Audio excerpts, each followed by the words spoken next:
Hello, my name is Idriss. I'm the founder and CEO of Idriss Publishing House. Today is day 21st of the writing challenge. I thought today I would talk to you guys about starting a book or essay or anything in writing. I've always found when you plan ahead, your structure of your work just appears to be much better.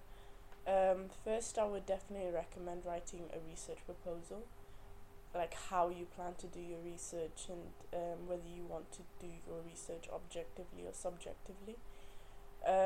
Other things to evaluate would be your ethics, your analysis of yourself. Those are definitely things I'd think about. Other things that I would want to consider as well is the opinions that you want to come across within your piece of literature.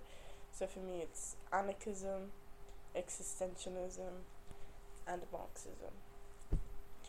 I would definitely recommend that you think about how you want to do this research, because if you end up beginning your research, you might struggle for references, or you might realize that it's not the way you wanted it to look like. So, plan ahead or plan to fail, so the saying goes.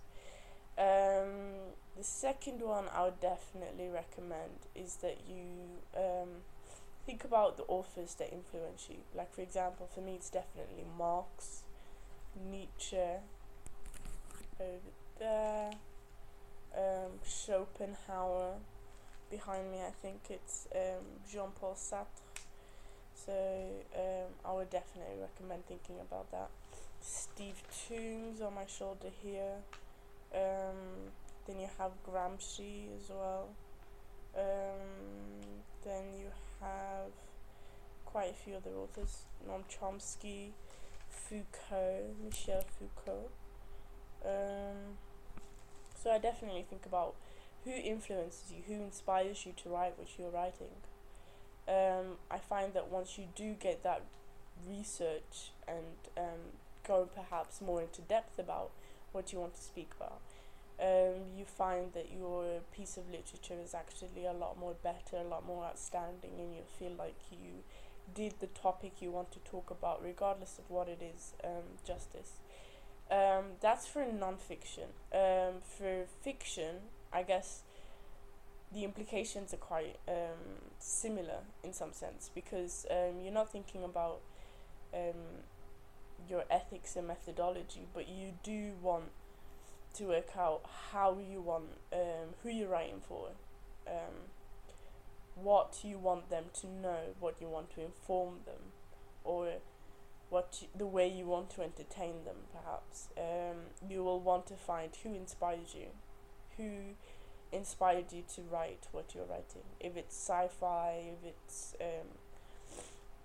old classical literature, if it's inspired by, for example, Shakespeare, if it's inspired by Jane Austen, if it's inspired by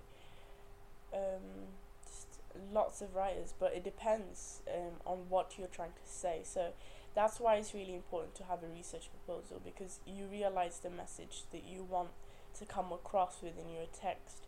I always also find your narration tends to be more consistent throughout the whole book, instead of it changing from beginning from what it was to something completely different at the end.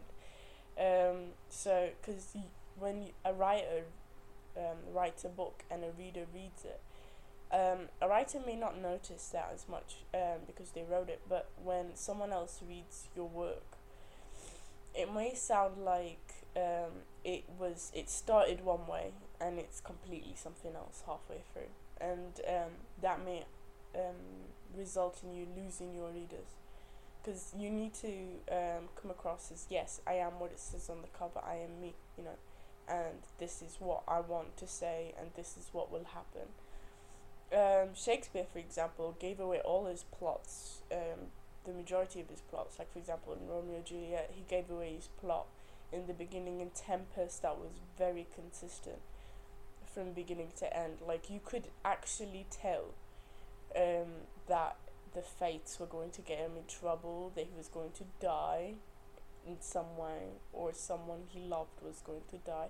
So it's like the message was very consistent. It did not change in any aspect at all. You could actually tell that these events were going to take place, and that was how the story was going to unfold. So it's like having a theme and sticking with that theme. So I hope that information was useful. I definitely recommend a thinking board, a mind map, and always also collecting these ideas. Because I always find that if you're stuck for a chapter, you can always go back to it and be like, oh yeah, I was gonna do something with that. So thank you for your time. I hope you found the information useful. Visit my website for more information at amalidris.com.